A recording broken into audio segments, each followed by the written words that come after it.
Well, hello there, and welcome to a very special Second Life Book Club. My name is Draxtor Dupre. We are not on Book Club Island today. We are, in fact, on Imagination, I think the region is called. Let me check. We're on the auditorium stage at the SL birthday party because Second Life is, in fact, turning 18, and I believe it's turning 18, the world, she, he, they are turning 18 on June the 23rd, but I'll verify that. And my very special guests today, Phillip Rosedale, co-founder of Linden Lab, founder, CEO at High Fidelity, and Professor Tom Boellstorff, professor at the Department of Anthropology at the University of California at Irvine. Welcome, Phillip. Thank you. Thanks for having me. And welcome, Tom. Thank you so much. And Phillip, you are not ever coming in with your updated avatar. You are completely wedded to your original avatar. Is this, in fact, the original avatar, or is that the one that was rebuilt? This is not the original. In fact, I've been kind of searching for it, trying to find the old one. I guess this was probably maybe generation 2 or something. I was stuck with my avatar, but I like the original one best, which was the one that I built at our Build an Avatar contest that we had internally during Linden World before Second Life launched. But that was the one I like. Yes, thanks, Proc. That's right, 2.0. And I will take extensive audience questions, and please pipe it in here if you have comments. We have a lot of old bees in the audience. They probably know a lot more than I do. Maybe they even know more than Phillip does. Who knows? So let me just get this out of the way because this is, of course, a book club, and usually we invite only published authors. So, Phillip, I invited you because I figured, first of all, you wrote the introduction to the 2007 classic Second Life guide. So you are, in fact, a published author, and also you authored the entire world-building universe. So I think we're fine. Here. I throw up a slide. This is me reading the official guide. I actually have it, and Phillip, we just talked before the show. You don't have this book, The Second Life of the official guide? Oh, I have that one. I was referring to Tom's book. I do have Tom's book, but I can't find it, and so I just ordered another. May you all do the same. Exactly, and may you actually order it from Tom and have it signed. Now, when you guys started with Second Life, were you confident about the longevity of Second Life? I certainly wasn't. It had always been my dream to build a virtual world, and I started the company in 1999 in a warehouse in San Francisco, not knowing what would happen. Andrew and I, my friend from college, were the first two people there, and we worked at length on crazy hardware. So no, I didn't know, but I always felt that at some point something like Second Life would exist. I wasn't sure whether the technology was yet ready in 1999 for it to succeed in a big way, right, like it did. And actually, it's in the trailer of the Our Digital Selves movie, we'll talk about it later on, where you said that there is a saying, I don't know if you came up with it or if this makes the rounds in Silicon Valley, you said that for a startup company or a startup person, there's no discernible difference between being too early or wrong. Quite right. I agree. I still agree. So you were not wrong, obviously. No, I remember being asked that when Second Life was at its largest. I remember being on a press tour and having somebody ask me that same question, and I said to him, no, I had no idea whether it would work or not, and he said, "What did your parents think?" I think that was a great, that was a great exchange. What did my parents think about that? About the idea, about the concept? About whether the horror of founding a company and putting my own money into it, building something that no one had any idea whether it would work or not. And that it is true. Second Life had no investors for the first couple of years, and it only had me. funding everything. So it was a bit of a crazy thing to do, but it was the thing that I had always wanted to do.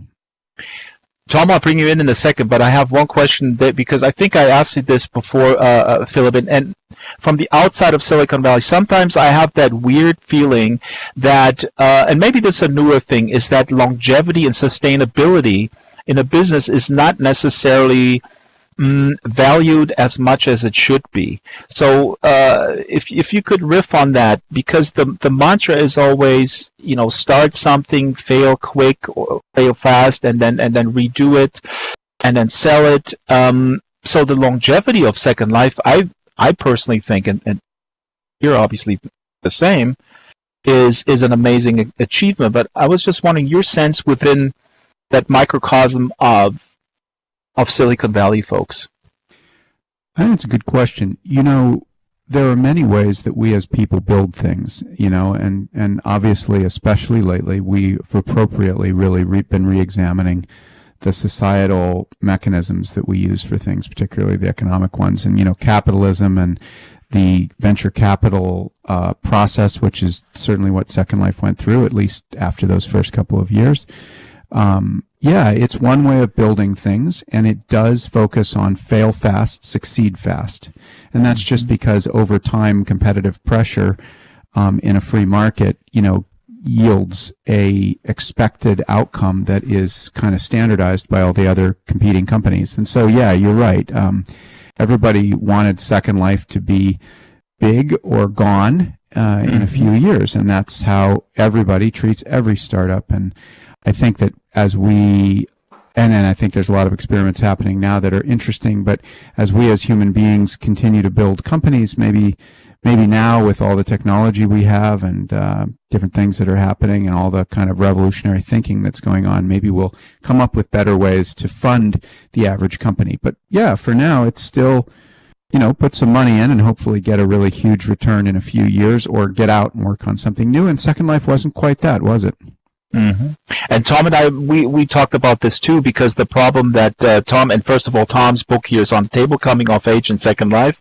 Tom, you said this many times, that one of the problems is researching Second Life with its rich culture as a world.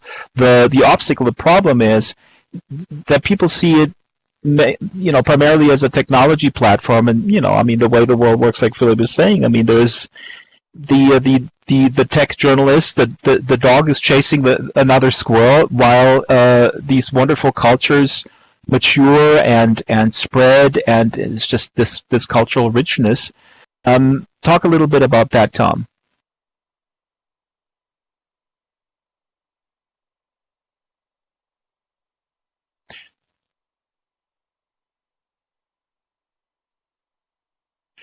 Well, let's start, for example, with the research grants, because you do get research grants, and I was wondering if you put in these grants, do people come back to you from the National Science Foundation who are like, what, Second Life? That's like 2006. What are you talking about?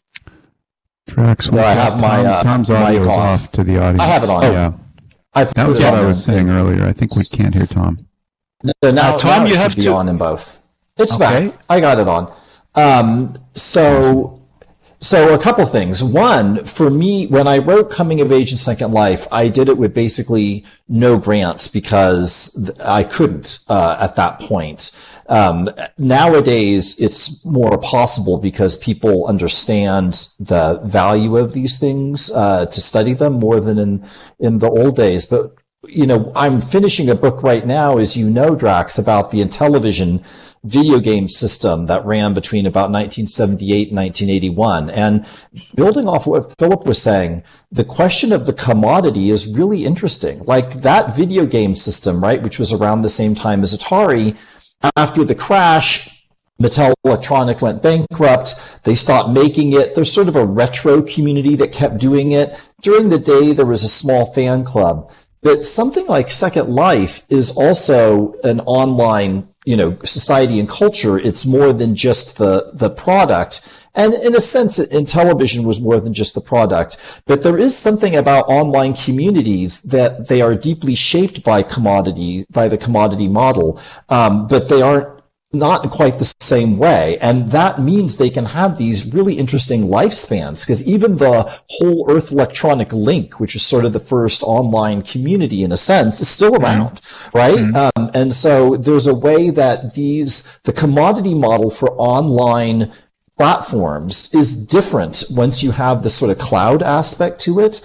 And that's something that is really very interesting. So, in terms of the support to study it, it's a little better nowadays, although it's still not great. And I think a big issue around studying these things, and it's appropriate for today, talking about the birthday kind of thing, is, as you know, I've done research in Indonesia for many years, and no one asked me, why do you still study Indonesia? But people will ask me that about Second Life because of the effect of the hype cycle, where you're only supposed to study the stuff that's new. And you and I experienced that, Drax, of looking at Animal Crossing and Second Life, both of which are so important. But the Animal Crossing, in a sense, made sense to people because it's new. So of course you would study it. Oh, we're not allowed to use we're not allowed to say Animal Crossing in Second Life. I'm just joking. Real quick, I threw up a slide here in the back. This is when we visited you, Philip, at the High Fidelity headquarters, and here's Tom on the right, and he's taking a photo of the very first Second Life server that is framed here in the wall of this conference room. People are asking me, what do I see here? Yeah. Now, Tom, has Second Life matured? I mean, I always say that actually the fact that the tech press moved on for Second Life creatives, for the culture, I mean, in many ways, this is my personal opinion, I think this was the best thing that could have happened. I mean, it's difficult for a company to run it, of course, but the scrutiny and that sort of very short-term sort of parachuting in of the press when that stopped, people were just really kind of flourishing, I felt. Well, it's a really interesting point, is that in some ways Second Life is new. Like the things that are happening in Second Life in 2021 are new. They're shaped by the pandemic. They're shaped by the people who are here now. There's all of these amazing communities and things happening in Second Life that were not here 5 years ago or 10 years ago or 15 years ago. So it's not old in a sense, right? That's the thing about this kind of technology. Like if you have Pac-Man arcade game or in television and it's from 20 years ago, it's old in a sense, right? Even if you play it in 2021, but so much of what's going on in Second Life is new, obviously. And so it scrambles that language of old and new, because human societies are in the present day, but they're always shaped by their histories. And that's what you got in a space like this. I want to talk a little bit about Ebbe Altberg, the CEO of Lindlab, who passed away last week. He meant a lot to me, as I'm sure to you guys and to people here in the audience and Second Lifers.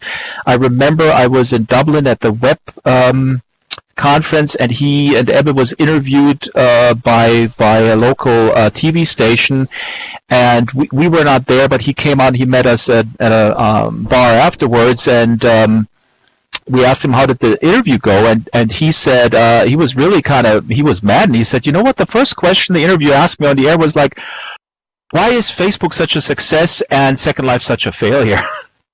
That was in 2014. So Philip, if you would have been in that position on the spot, like on live TV, how would you have answered this?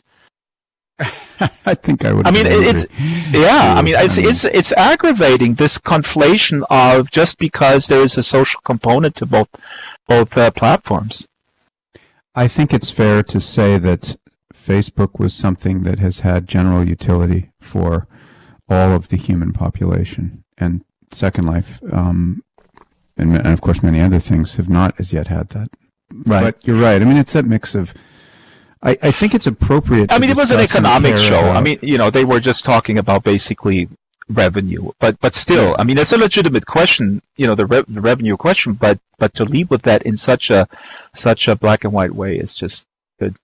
Yeah, I mean, I always tend to think of it not in terms of revenue, but just in terms of human impact and human utility. And I do think that text messaging, or something like Facebook, the wall and Facebook has had an impact that is enormous on human society. And I wonder, of course, when virtual experiences such as the one we're having right now will be something that billions of people will do. And I think that question is a fair one. But you're right, that person was probably more just like, why aren't you guys making... It was a short segment on an economics show. Prokofy here says Facebook doesn't have gotchas. And then Eric says, don't give Facebook any ideas. I put up a picture here of Ebbe Alberg. I met him in Amsterdam in 2015 to shoot a short video. It was a great time, and he was I think a great leader. Again, looking at it from the outside as a contractor, I'm not a full-time employee. And I want to ask you guys how you knew him, and also more specifically what you thought he did right. I just want to tell a little anecdote. I mean, it's not an anecdote. People may remember that when Ebbe's coming in was first announced, there was a headshot on the web. People were Googling him, and there was a photo of him with a green background.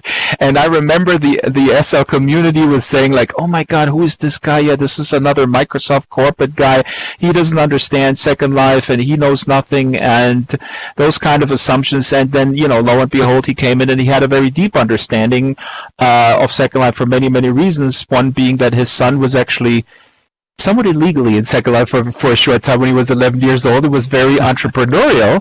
So, very cool. But the initial image that was available of Ebbe, of course, we photoshopped it for my podcast and put it on the original newbie avatar and put a little cape around and created a little super Ebbe here. That was in February 2014. But Philip, what would you say about Ebbe and his leadership style? Maybe also the timing when he came in.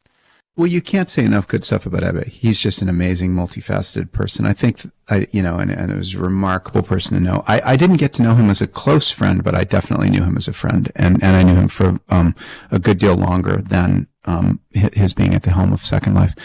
But I think what you're talking about that's most important about Ebbe was that he immediately recognized the core experience of Second Life and the community and the what was really happening here and what everybody in the audience here feels. And he just immediately recognized that. And it was an appropriate concern, I imagine, right? Since Ebbe was our, he was our fourth CEO, right?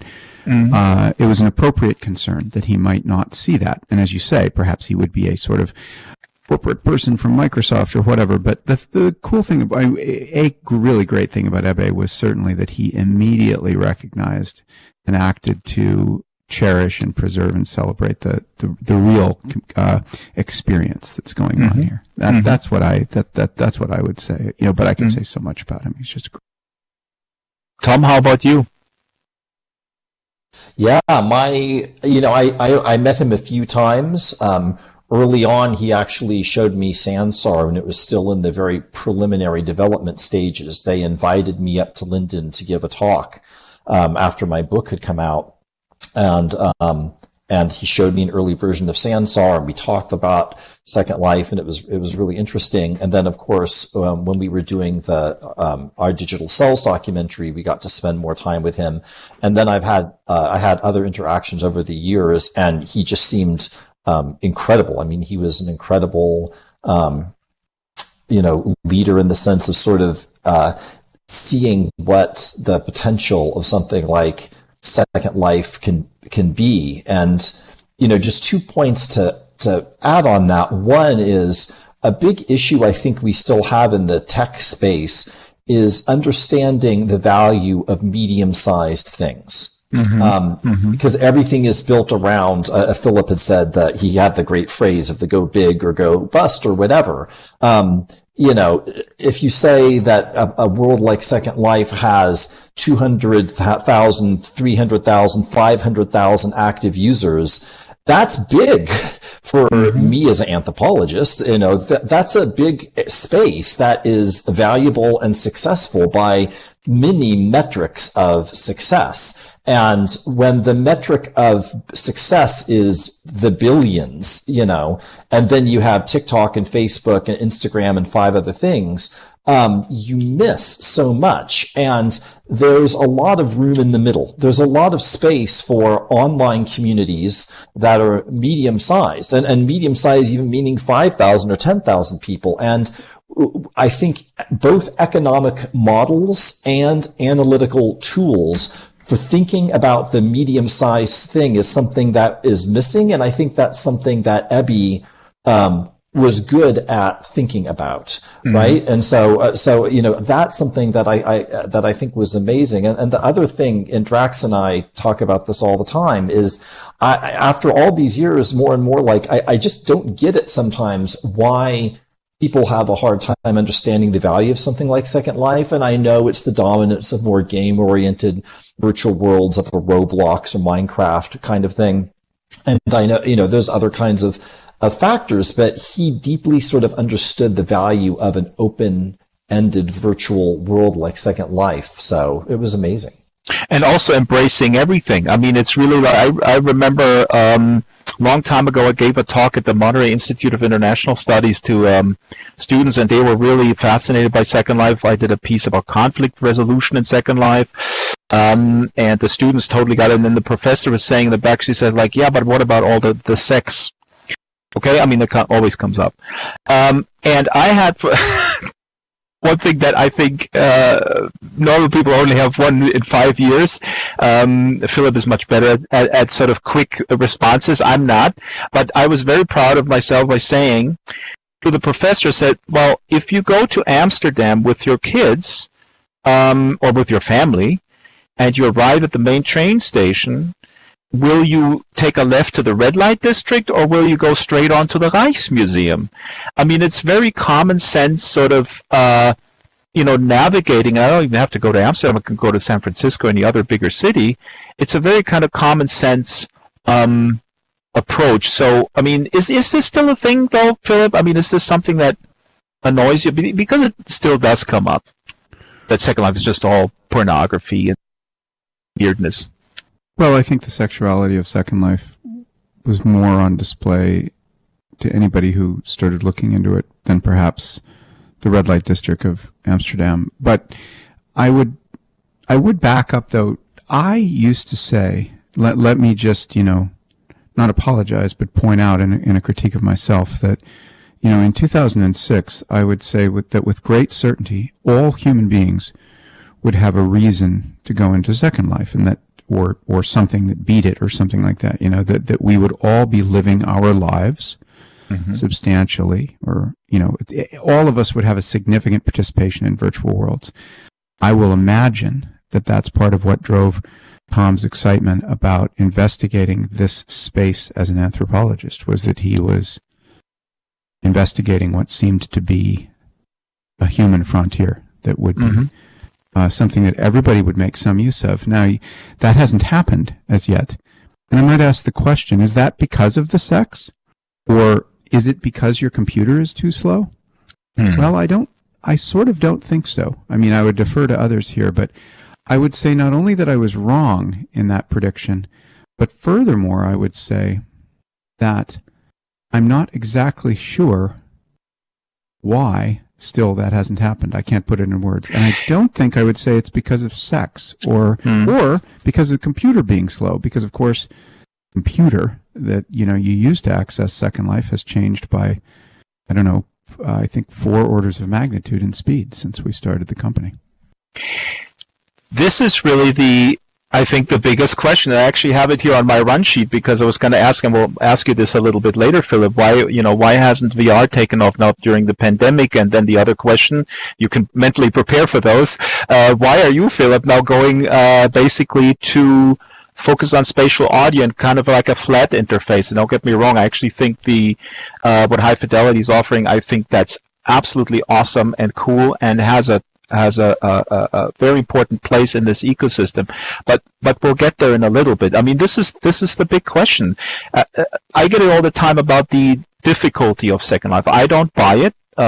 We have a book club that is very successful, and I onboard 2 or 3 authors that have never even been in any game. And some of them are very scared and skeptical. And yes, it takes hand-holding, takes about 45 minutes, but they're able to sit, walk, chat, and build. And that's it in 45 minutes. So,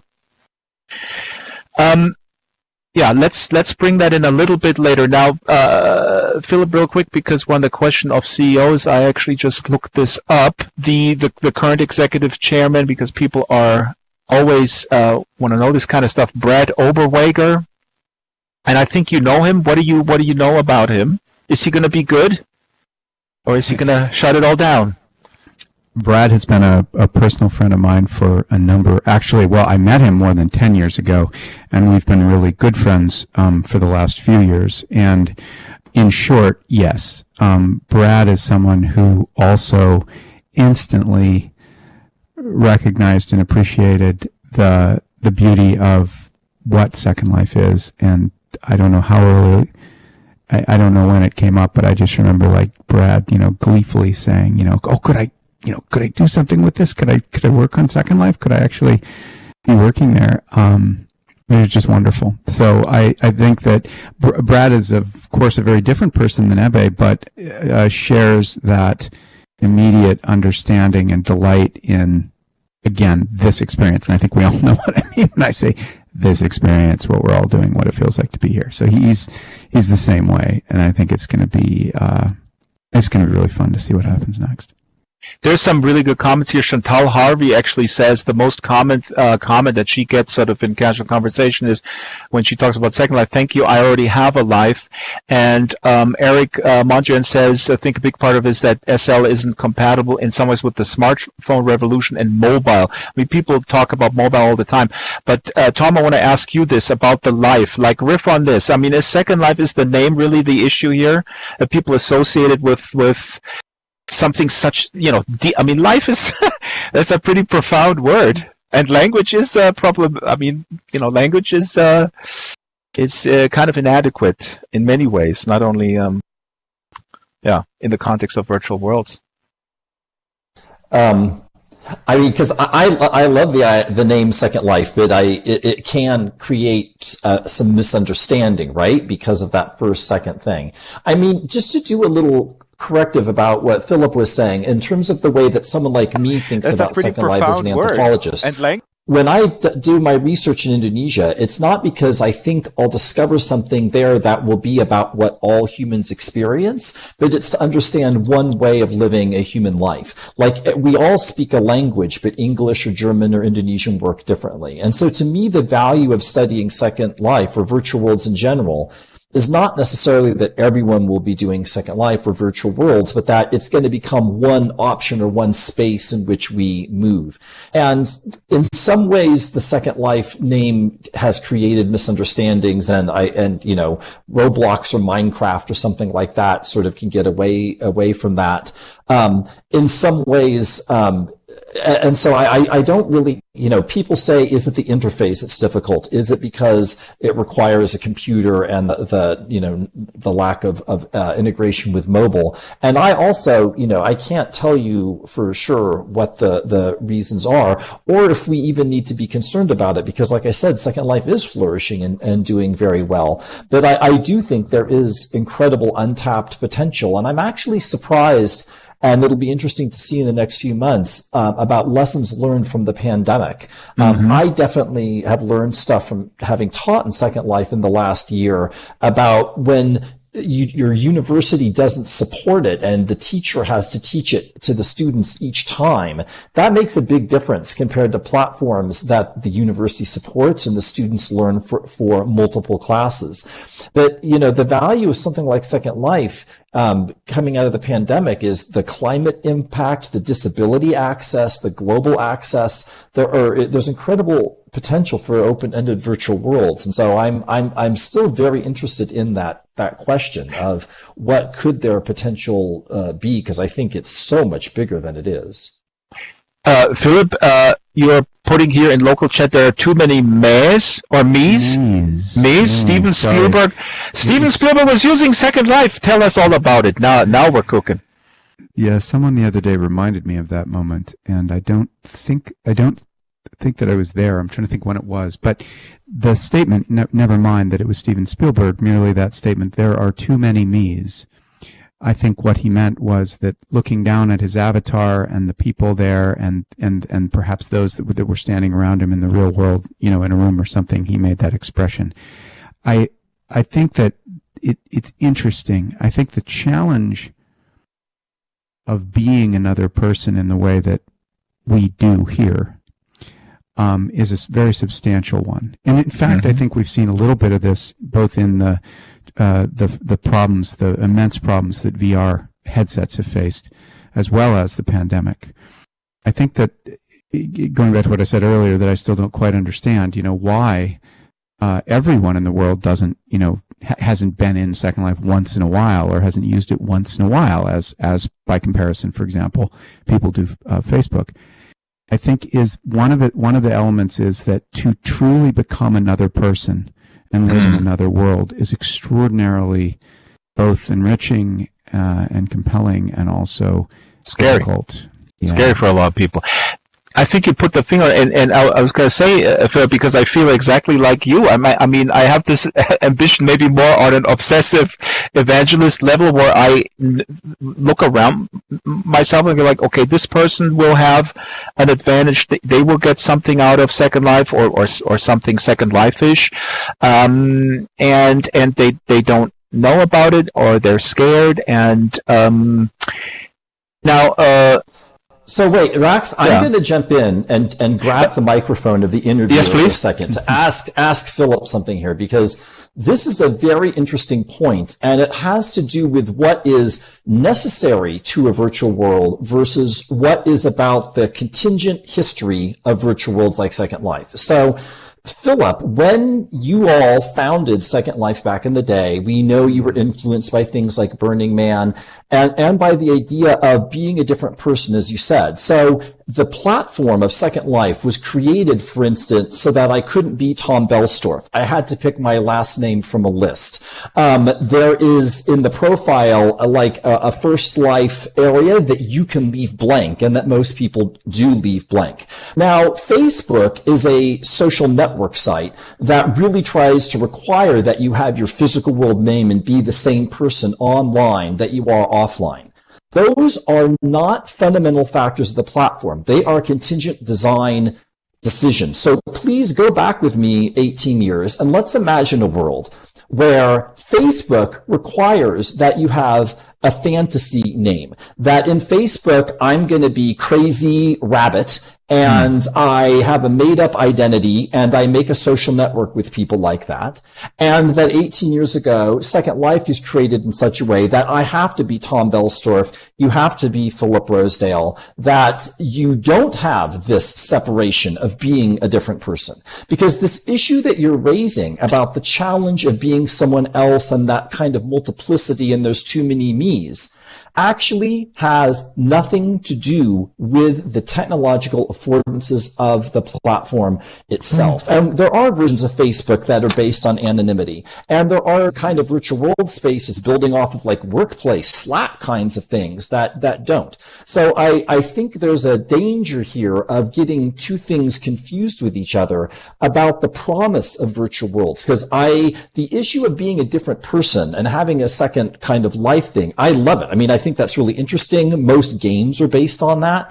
I'm not saying I have any problem with that. I just think it's really interesting and important to disentangle that from the question of the kind of online platform that you're talking about. So I'd be so curious for Drax and Philip, any thoughts or comments that you or people in the audience have about that, because I do think it's really important to think analytically about the fact that this is a contingent fact of history that things have sorted out in the way that they have. I have Philip answered that, but I just want to clarify, Tom. Are you basically asking Philip if they hadn't made the choice in the very beginning with those name associations, which I thought was actually an integral part of the initial cultural framework, that it would have gone differently? Thank you. Drax is a very good interviewer for making things simple. Yeah, like imagine a second life where everyone had the same identity that they do in the physical world. And what do you think the pluses and minuses would be, or how might the history of this 18th birthday be different if all of us in the room, it was more of a Facebook situation where everyone had the same physical world and online identity? How would this 18th birthday be different if Second Life was like that? Wonderful. Well, let me say, for those who haven't heard it before, it had always been my dream to build a virtual world, but not necessarily a virtual world that looked just like Second Life. I had dreamed since college about building, about making things, because my background was mechanical and electronics and wood. I mean, I loved building things. I still do. And so the vision that I had that made me leave Real Networks and start the company in 1999, and as I said, put the first $1 million or so into it before there were any investors, was one based around the dream of being in a place where you could make anything, but with primitives rather than with atoms. As you said, Tom, things like the choice to use the last names, and of course that came from this idea of a community, creating an extended family for yourself and having that family be the size of the Dunbar number, that was a decision. I don't know whether it was my decision or design idea, but it was certainly one that I loved. But the idea of the avatar and the expression of the self, and the expression of the self usually as being a different kind of self, or a chosen name and a chosen family in a new world, those were things that emerged from the earliest times that we had other people, including everybody in the company, in the world. So the initial dream of Second Life was of a garden. Andrew Linden will tell you that what I used to rave about was the idea of just being in some sort of primeval garden that was simulated across many, many computers. There's that wonderful island whose name I can't remember now, that was one of the first sort of many scripted plants and creatures and things, and I used to just rave about it all the time in the press because I loved it so much. That the initial idea was that, and I would ask an interesting question to your point, Drax. How would this birthday be different if there were no avatars at all? What if we had to act on the world, but we couldn't form these bodies that we have? Svarga, thank you. Ingrid Ingersoll, thank you. Svarga, that was the place. What would it be like if we had no avatars? I wonder that a lot.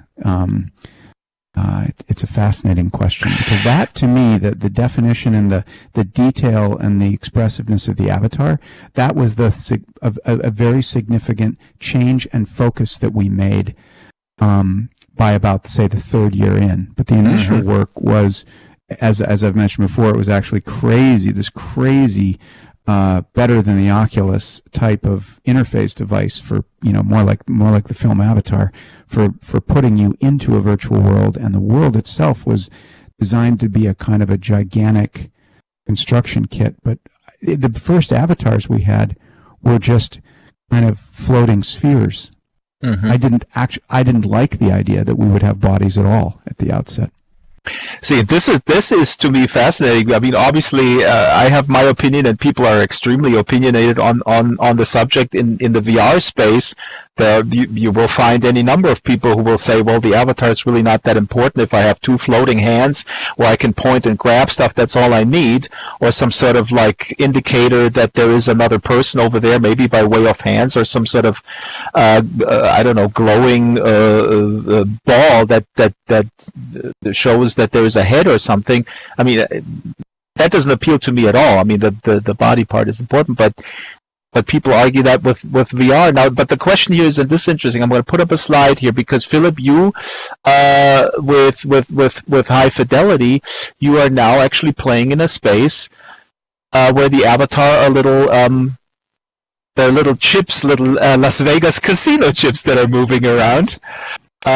explain real quick for people who don't know what you're offering there, and I'm putting up a few slides. And then maybe tell us, is that the conclusion that you reached, that the avatars, maybe all you need is a circle with a picture in it? I wouldn't say that it's a conclusion at all. I would still say it's a question, and I've been actively thinking about it in the last couple of weeks, trying to sort of take another look at all of this. High fidelity was initially a bet on the Oculus Rift, much like Sansar was to a certain extent. Mm-hmm. So because, of course, I was so enthusiastic about interface hardware that would let you be more immersed in a virtual world, when the Oculus Rift hardware, or more to say that the chips that were built into the Oculus came out, I was well aware of them as well. This was about 2013. We started, tinkering around with the same parts, and I came to the same conclusion as everybody else, which was that the Oculus Rift would work and that you'd be able to immerse yourself, at least your head and hands and maybe more of your body into a virtual world. And of course, we started High Fidelity, and again, a little bit like Sansar, for those who know Sansar, to really aggressively chase after the idea of building another big open virtual world based entirely on a new technology that would use these headsets. And I dwell on that both because it's interesting, and as we think about, how Second Life is different than such a place, than a place that's fully, that's accessible via head-mounted display, but also because the very first thing that we built to enable that world, even ahead of the HMDs, the Oculus Rift being available commercially, was an audio system that was designed to be kind of the end of audio, if you will. We wanted to make audio perfect. That is to say, we wanted to reduce the delay between when you speak and somebody else hears you to a point where, at least for regular conversation, it's indistinct. You can't detect it, and that's what High Fidelity does. And then we also wanted to make it so that any number of people in an event like this could shout and clap and ask questions, and if you were wearing a head-mounted display, you would hear them all, coming from where they were as avatars, exactly as you do in the real world. And so we built that technology, and then when we gave up on the Oculus Rift and decided that we as a company would fail if we continued to try and build a virtual world that was dependent on, the new Oculus Rift, Oculus Quest, we tried to we moved to commercializing the audio technology only, and that's what we're doing today. We have both a product that you were showing pictures of, as well as an SDK that allows spatial audio to be used. And of course, Apple just last week, finally, for all these years, announced an update to FaceTime coming soon that will perhaps, for a larger audience, show you precisely what we're doing with high spatializing. I think it's really cool. Now I'm going to ask Tom this question because I know that I know Philip's answer. I don't know if I know it, but Tom, why do you think that VR hasn't taken off during the pandemic? I mean, this seems like a very obvious question, but also, I mean, we're working on this documentary. I mean, you're doing this research, and I'm doing a documentary about your research where you compare Second Life with Animal Crossing. Or you take these two worlds, and the goal is to find out how during the pandemic the engagement that we have and the interaction with virtual worlds and game worlds, what will change in the long run, what will change in the short term, what will stick, how will this change? And we talked a lot about, for example, education. And the consensus, I think, between us is that education in many forms, K through 12, and also adult education and so on and so forth, can benefit from the playfulness of a virtual world, and every teacher who has a Zoom fatigue will probably agree with that. But on the other hand, a simple video connection for the most part seems to work. So what's interesting, despite Second Life getting a 60% bump in March 2020 compared to March 2019, it seems that virtual worlds and especially headset-based next generation virtual worlds are not really gaining any traction in a time where we're all socially isolated and we could, we don't have to be. Why? Oh, I know the answer to that, Drax. Haha. All I can do is obviously throw some things out there, and there's so many great points people are making in the chat, by the way. It's like trying to keep up with all of that. But so a few things. One thing that I saw Proc mention and some other people as well is, in many cases, when we ask, like, will this be good for people who want a separate identity or for people who want continuity of identity?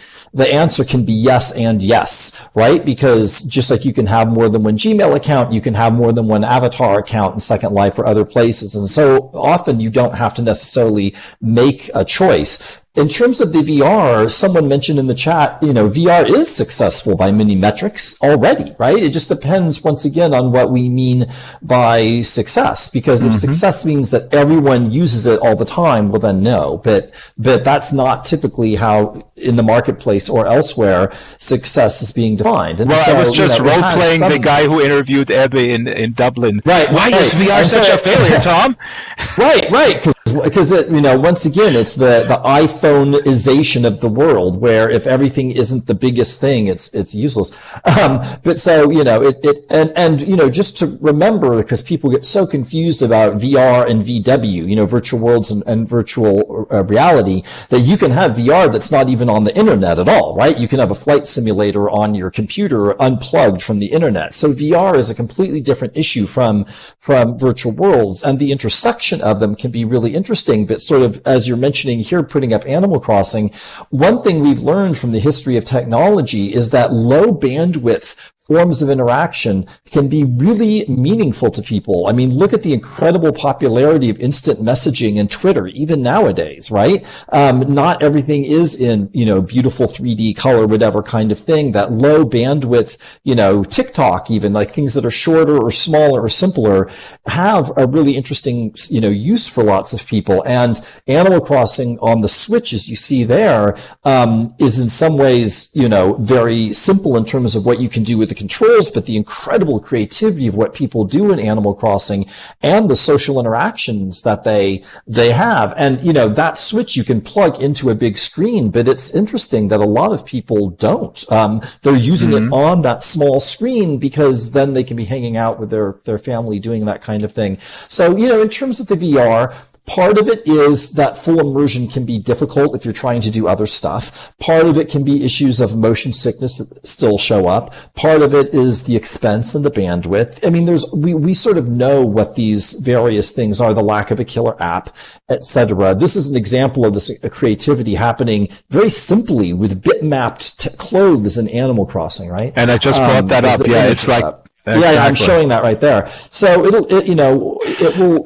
There's that famous John Naughton quote that people always overestimate the short-term impact and underestimate the long-term impact of new technologies. And so I think, the jury is still very much out as to what will happen down the road with VR. But I know the basic answer is it will not take over everything and it will not disappear. Yeah. Between that's where it gets interesting.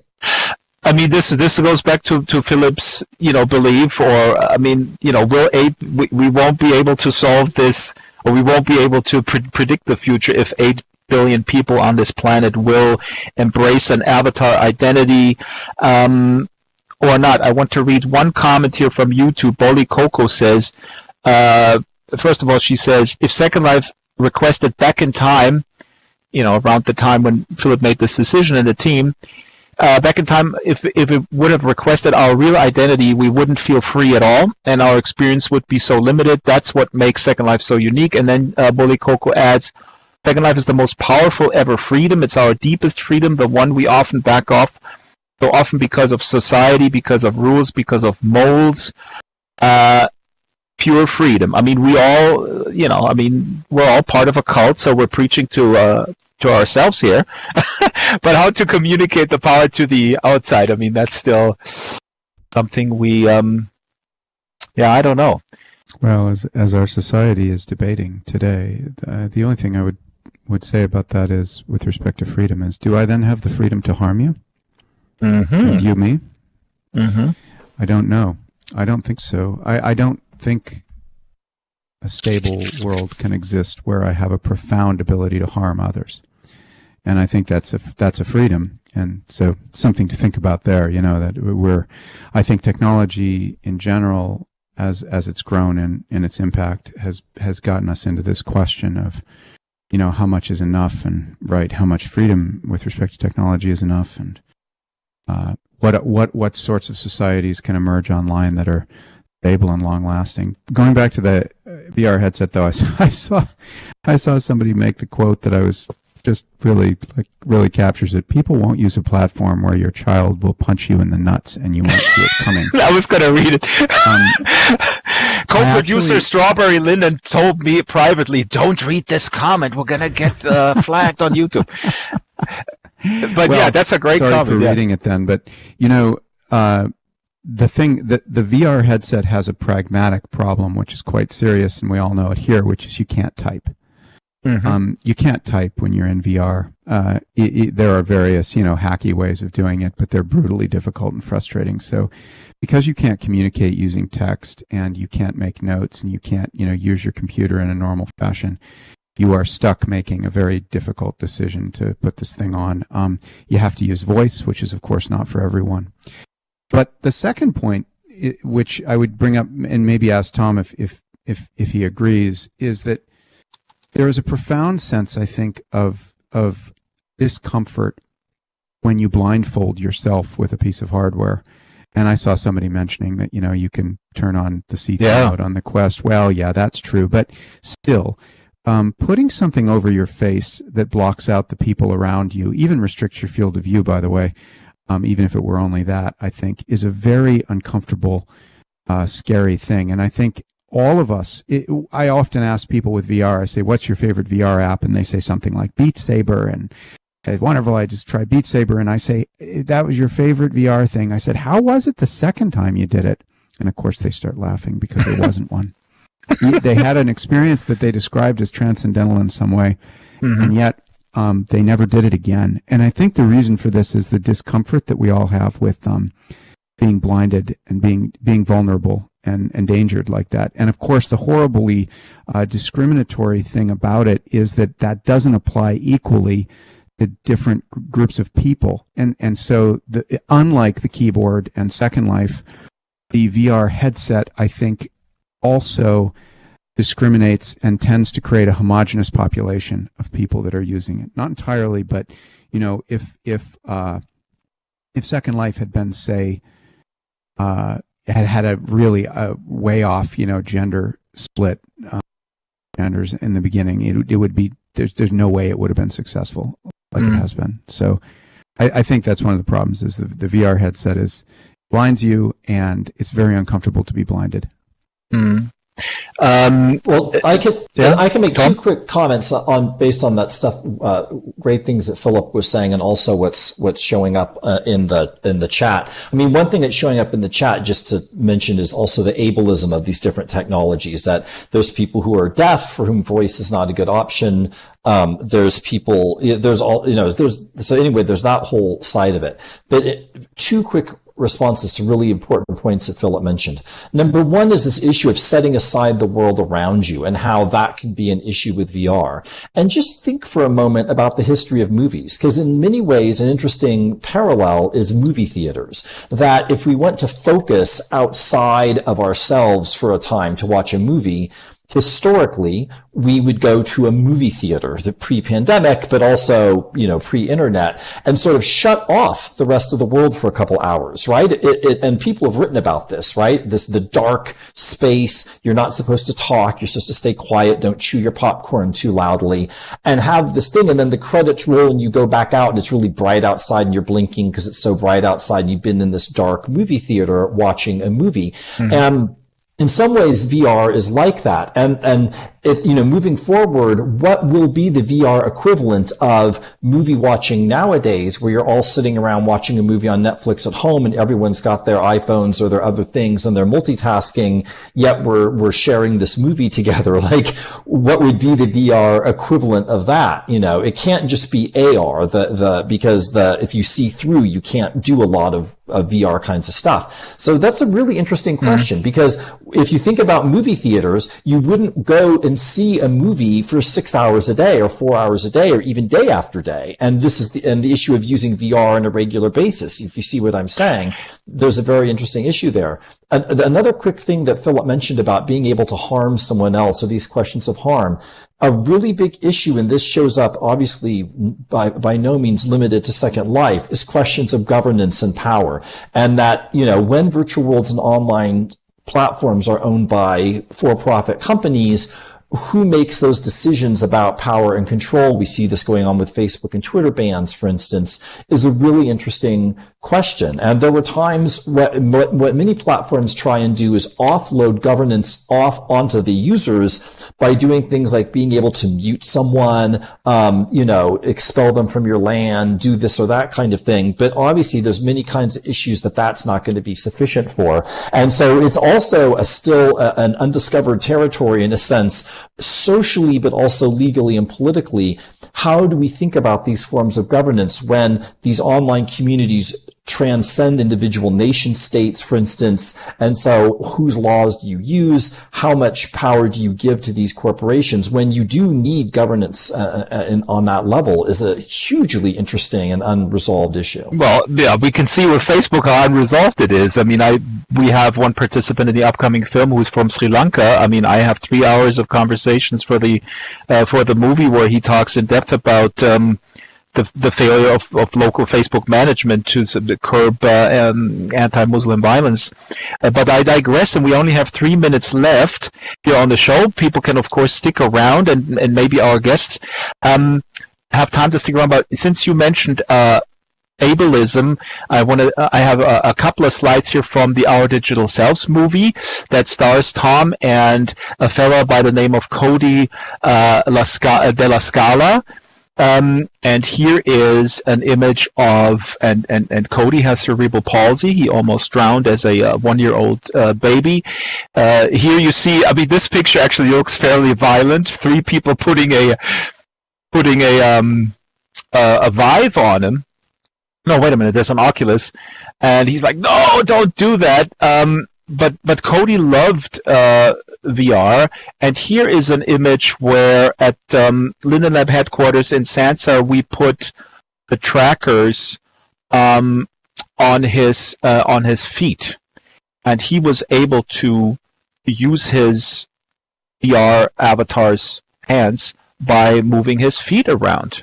So that was a little that was a little hack there. In closing, I would like to. I mean, I have a whole bunch of slides here of my own memories here. One real quick, and then I'll go to the final comments.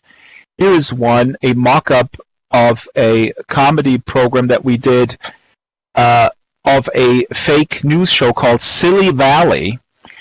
And the headline of Silly Valley's evening news was "Second Life kicking the bucket." Of course it does. So we all know, as we wish Second Life happy birthday, that it's not kicking the bucket. But let's make the rounds. If you had one marketing idea right now, an important, the magic marketing idea right now, what would it be, Tom? In 30 seconds or less. God. Wait a minute, no. Wait a minute. They do the elevator pitch. Do they still do that in Silicon Valley? It's got to be 12 seconds. And the audience, by the way, too, what would you do? Yeah, someone else help me out here. Add water to mainland continents. There we go. So people in the audience and on YouTube, what should Linden Lab do now to really bring 8 billion people into Second Life? What has to be done? As Lenin once asked. Lower land prices. Restore voice to all regions.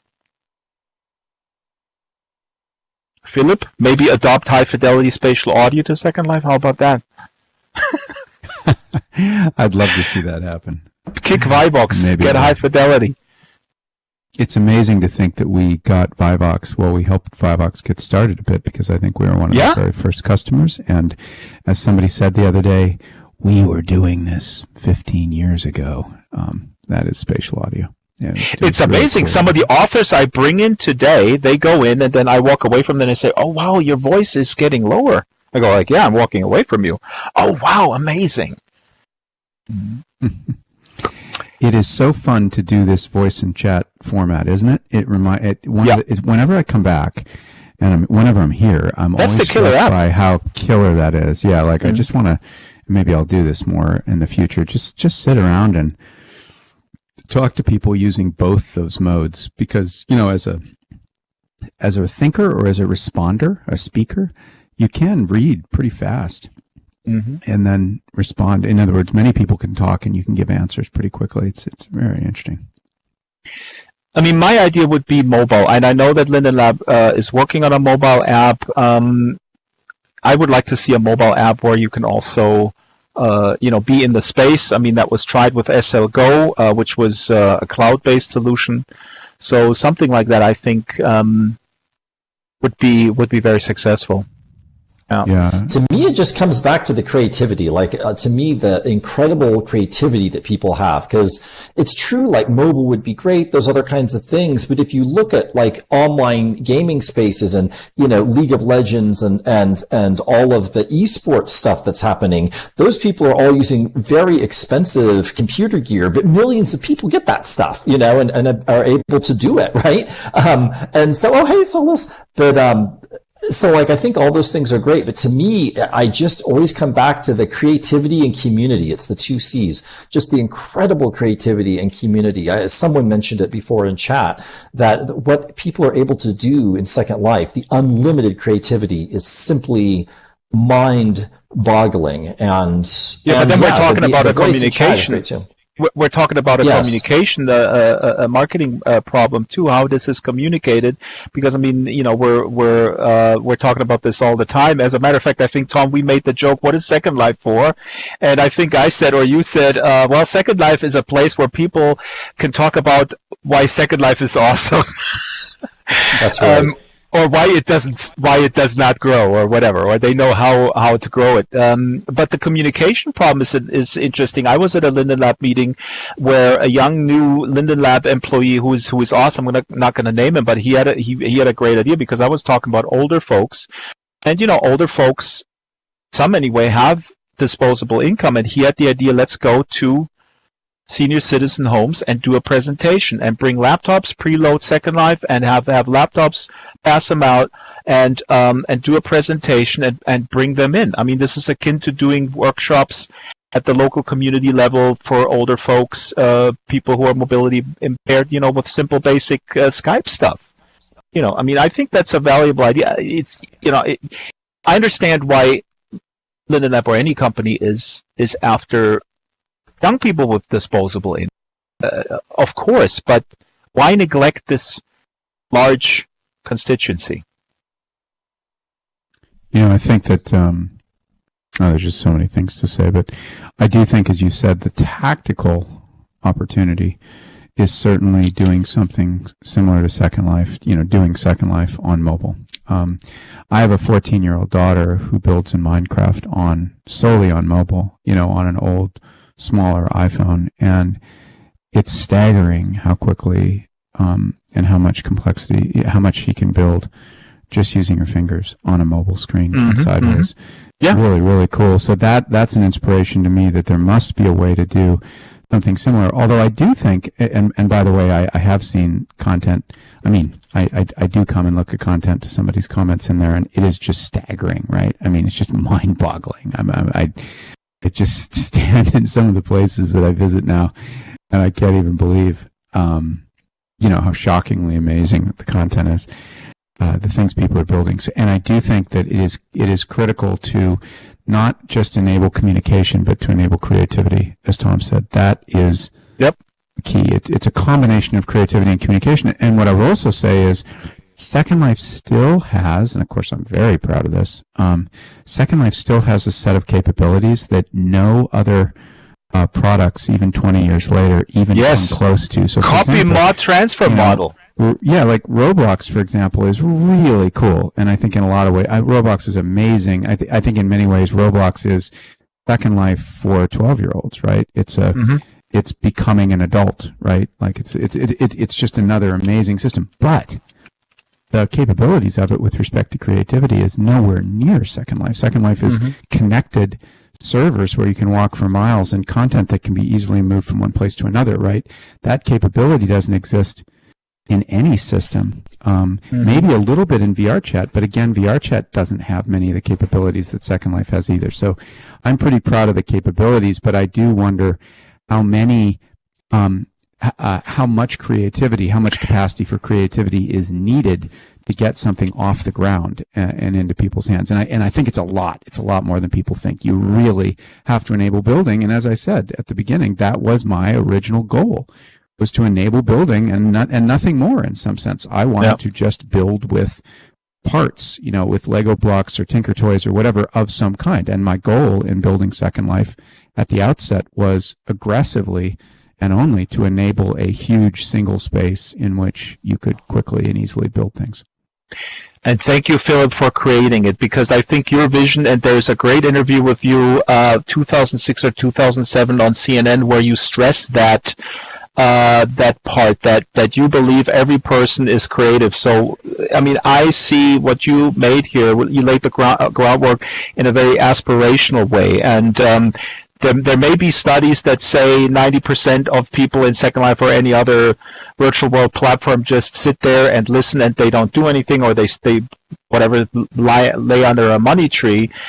Your vision to me was always aspirational, that these people may be on the couch, but I can get them off the couch.